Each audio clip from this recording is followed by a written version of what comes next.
Hi guys! In this video, you're gonna learn how to fix a slow Wi-Fi connection. First step, check your internet speed. Before making any changes, it's important to determine the actual speed of your internet connection. To do that, open your browser, then in here, search for speed test.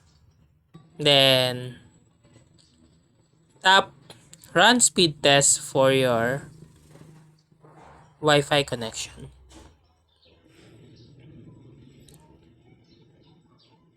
Step 2. Reboot your router and modem. Sometimes a simple reboot can fix temporary glitches and improve Wi-Fi performance. And step 3. Optimize your router placement. The location of your Wi-Fi router plays a significant role in signal strength and coverage. And last, change Wi-Fi channel.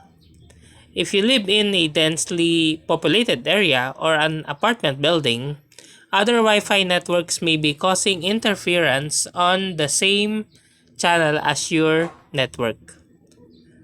So, change Wi-Fi channel. And that's how to fix a slow Wi-Fi connection. If you like this video, please click the subscribe button and click the bell icon to notify you to our next tutorial. Thanks for watching!